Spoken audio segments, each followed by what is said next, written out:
Alright guys, it's been a while since I updated. I had some issues with my home and pipes freezing and shit. So I'm sure some of you know how that goes. And then otherwise, I was waiting for this car to get sold, but the guy from Mexico honestly does want the car. But we've been going back and forth for a while trying to get it organized. Obviously, that's not like, I'm just gonna fly up from Mexico and fucking drive this shit home. The import tax fees are over like 3,300 bucks for estimates he was getting, and that was part of the cheapest ones. And it's been a while, and at this point, like I feel like I'm sticking him with the car. I'm weird like that, so and it's gonna be warm eventually, and I'd like this car, so I'll just keep it and race it anyway. I don't care. So we're working on this one and this one. That's basically how it is right now. I have two Fairmonts now that will be turbo. So what we did is we pulled the motor out of this car. Nothing in there but the Circle D converter and the 80E. Because this car has the good transmission, 4L80E, the 8.8 rear, and the billet converter, and a decent fuel system and everything else. So it just has, the weak spot really is the motor. The motor is going to bend rods, and the turbo is a little bit small. So what we did is we put the 4.8 and the turbo and everything in the black car with the 60E, and got a whole shitload of stuff done in the last 2 days, really. And then this car is going to get the 5.3 over there that's painted. That's a 2005 5.3, so that's a little bit more robust. I'm getting head studs and stuff. I plan to really push it. Valve springs. I'm going to put the Isky cam back in it, the 1212 up on the shelf there. And then, so this will be the 5.3 with the billet 76 millimeter from Forced Inductions, a S476R version 3. And the rest of the drivetrain will be able to handle that. We're going to put a bigger fuel pump on this car, and we're going to take the 044 out of this car in the back, put it in this car. My friend is sumping He's sumping the stock tank like he did to this one. It worked out really good. And then you can see here we took the stock fuel lines and then just clipped them onto hydraulic hose. And then this stuff runs feed and return all the way back, and this is the fuel pump wire. And it runs all the way back here to the back of the car. It's just hanging out till we get the fuel pump. That's the power wire, and those are the fuel pump wires. So they're ready to go. It's really not going to take long till this thing's done. Basically, the gas tank has to go in it. This is totally wired up and ready. We just did the cable throttle linkage today. I did a whole shitload of wiring today. I'm going to do some more inside wiring. I'm plugging off vacuum holes that I can find. A neat tip here is, this is like a 35 to 36 millimeter freeze out plug you can get from an auto parts store and jam it in there. I have one in the LS1 intake over there, same size basically. And I plugged off this guy. And what we're going to do is, I'll throw a picture in the video. Probably not. I'll just probably show you later. It's too much of a hassle to throw a still. But if you check out the website, I'll put up a picture. My dad loves doing shit like this, so he marked off the hood and I plasmaed it open to fit. So what he's going to do is make a little triangle or a bump or something, and we're going to pop rivet it on like we did my truck exhaust thing on the side of the truck. That'll be pretty cool. These are the tranny cooler lines already hooked up to the tranny. It's just looped for now. It's the extra hose from the, this is 3/8-6 hydraulic hose. We use it for the fuel line and everything. And then this is a 1/4-inch push lock for the turbo feed. So we're going to hook up a tranny cooler, but for now it's just looped. And you can see we put 1/4-inch threads right into the transmission. They're great. They're not perfect, but they thread in there. And then we're going to get a dipstick out of like a blazer and try to make it fit in this car. But those are the hydraulic lines that run all the way up front to there. And then everything else is basically hooked up. This is a stock vacuum tree. This goes over to the 3-bar map sensor right there. And then this is just in the intake here. Other than that, we hooked up the throttle linkage, how we always do.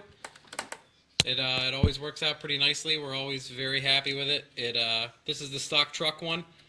And my buddy is in the fire protection business, and this is pull station cable for manually setting off a hood system for like a kitchen, to put out a kitchen fire manually. And we use the stock truck one here, and we run all new back to the throttle in the car. It works out great. You can get full throttle out of these Fairmonts pretty easily. You don't have to work very hard at all. The stock throttle works great. This is actually, I think I showed this before, not sure, but I started using this now on, well, I'm trying it out at least. On this car, I just have a 3/8 stud, which you can see there, and all the power shit's connected to it. And anymore, it's kind of annoying. It's hard to get stuff on it, and you have to keep putting larger and larger diameter yellow connectors on it. But this guy, it's what I've been doing is I go on Amazon and I look for like marine power stuff because it's 12 volt. And this is cool. The battery goes here and it powers everything all the way down. And then I have the starter. This has the same end on the starter, so it goes down to the starter. But what's cool is you can pull the battery end off and then everything has no power.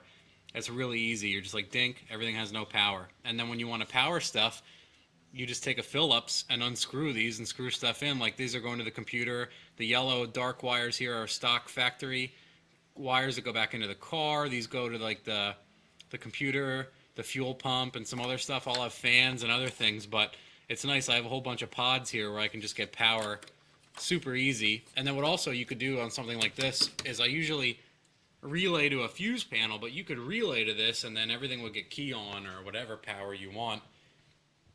But that's pretty much it. It's the same exact shit from the other car. The only thing we're going to do is we're going to limit the boost because this has a 4L60E in it. We're honestly not sure how it's going to like that. I'm going to leave it on wastegate, which was like 11 pounds. So we have that hooked up for now, and then we'll see how it does, how it shifts and everything else. I'm leaving the intercooler in this car right now because the other turbo, if you could see from the pictures, the other turbo is going to be like here. So we'll see if I can connect it to this intercooler. I might just move the intercooler over. It's a 3-inch intercooler. My buddy made 800 horsepower with it, so I want to leave it in the car for now if I can. Otherwise, I'll just move this intercooler over to that car. That's easy enough too. Other than that, yeah, we're going to see how this does. This is going to be the 4.8 with the...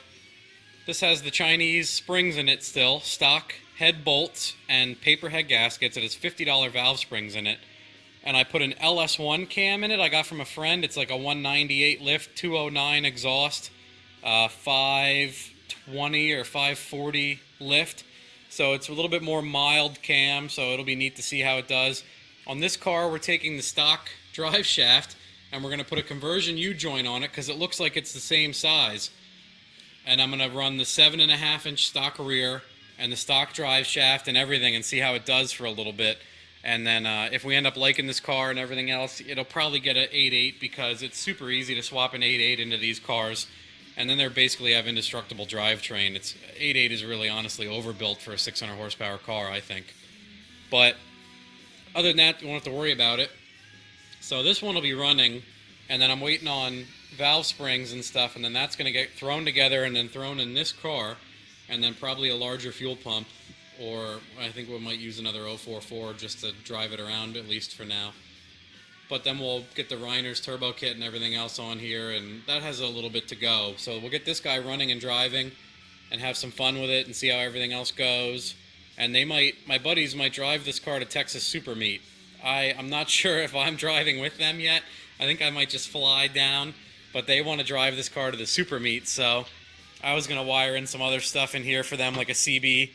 I got a CB from a friend for free and everything else, so we'll see how all that shit goes. But it'll be cool to see how the 4L60E holds up.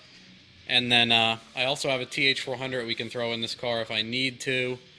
But other than that, it's pretty neat how easily, this is a stock computer car. My buddy Shannon did the harness.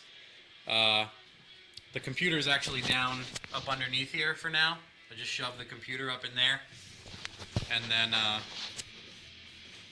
saying, I hate when I do that. But it's pretty neat how you can just get black Parker hydraulics lines and run them here and they look good. It's not easy. I mean, it's not hard to like make this stuff look good if you want to.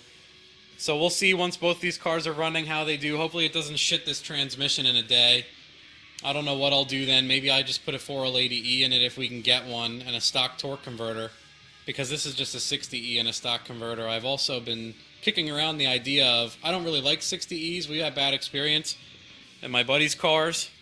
They were always a pile of trash, and at 4L80E you can build up really cheap, $200 to $400, and the thing never breaks and it never complains a day in its life. So it's really hard for me to even think about using a 60E when it's that easy to put an 80E in. So we'll see how everything goes, what kind of power it makes, how the tranny likes it, and we'll just mess with both cars then. This one should be retarded, hopefully. I mean, I hate claiming numbers and whatnot, but hopefully that turbo is supposed to make 1200 plus horsepower. So we'll see what it does. It would be cool to make, I've never made much over 700. I made 711 in the car one time, I think was the highest I made with one of my Fairmonts. So it would be really neat if this car could boost alone, make like 8 and change, 900 or something like that, without shitting the rods out of the motor. Honestly, I would be happy if the car would make 1,000 horsepower and blow up on the dyno. That would be awesome. I think that would be crazy, just to prove that a good hot side and a good turbo kit really does make a shitload of power, and that's the only difference between these cars when we build them is cheap turbo and whatever else. But a quality hot side and a quality turbo can just spit the motor out of the bottom end. I would love if that could happen. The only other thing we need for this is we're going to get a quarter stick shifter, because that'll shift a 80E, a 60E, or a TH400, and I have a 400. So if we need to, we can take the 60E out, bolt the 400 into this pig, and just get a drive shaft done in an 8.8 and call it a day. Or we might just get this car driving and sell it. It all depends. I might change my mind tomorrow, but that's the game plan for now. That's the long-term update for both of the cars. I have both turbo Fairmonts right now. And you might notice I got rid of the bench on that side and threw it over here because I was wasting space over here. And now I can get easily 4 cars in here and 2 motorcycles and still have all this bullshit over here. But that's the update for now. I know it's been a while. Let me know if you have any questions. I might make some more short ones. I did want to make a video on how we do the throttle cable, because we did it today in like 2 minutes and then we both said to each other, shit, we should have just made a video showing how easy that is to make a throttle cable. Other than that, my dad's working on the hood at his house. Everything else should be ready to go on this. This car has, these are EV6 stock injectors, which usually means they're E85 injectors, which makes them 40 pounds, hopefully. So it'll be neat to see how much power we can make if these are 40 pounds. If they're 28s, it's not going to make much power at all before it runs out of fuel, so we're going to borrow my buddy's 60-pounders, the GT500 injectors, put them in here, and I'll buy him another set. But if we only want to make, 400 wheel and keep this really mild and just drive it around and try not to hurt the transmission, it'll be cool to see if those are stock 40s and how far they'll go power-wise. I know we made an easy, 380 to the tire on my buddy's truck, the 2010 4.8, because that had a flex fuel badge. It had 40 pounders. I might have a bag of fucking injectors in here somewhere. They might be 40s. I don't know. I guess I have to look up. I just kind of assume that newer EV6 plug are E85 and 40 pounds. So we'll see how that goes. That's another if or whatever. Who knows? So that's where we are right now. Honestly, this car is, if it had a fuel supply in the back of the car, could run. It doesn't have oil in the motor, so we need to put oil in it. But other than that, we could start it and run it. But it'll be cool. I'm pretty sure we'll have the drive shaft done and other fine little stupid shit, and then get the fuel tank and throw it in, and then I should be able to key the car. Fuel pump will come on. All the magic of wiring and bullshit happens, and this thing will fire to life with the 3-bar, 40 pounders. We can start tuning from there, see how it runs and drives. This transmission only has 60,000 miles on it out of my buddy's truck that I turboed. So it'd be nice to see if it can give us a little short, happy life here. Or if it doesn't work, if it works shitty right away, I might as well just pull the whole transmission out and sell it as good, I think. Make some money on it before it ruins it. Instead of just burning the trans to the ground and not getting any money out of it and putting the whatever from there on. Testing a built 4L60, putting the 400 in, putting a 4L80E in. I don't know. Who gives a shit? It doesn't matter, really. I guess we'll see whatever's easiest at the time. I have a TH400, so that might just go in the car. But it'll also be interesting. I think these cars have like a 250 rear gear or something absurdly low because they're 3-speed. So it will be neat to not touch anything and put this 4-speed electronic overdrive tranny in and see how low the RPM is in 4th gear on the highway with a 250 rear. It'll probably be idling at 80 miles an hour or less, so that'll be entertaining to say the least. It'll be neat to do like a fuel mileage test on this vehicle, because Honestly, they're fairly light, and the rolling resistance should be very low. And all tuned up, it should get like 30 something on the highway. I don't see why not. That's totally capable, especially with a stock style camshaft and a turbo helping out. But I'll stop rambling for now. Hopefully that's enough of an update. Let me know if you have any questions. Later.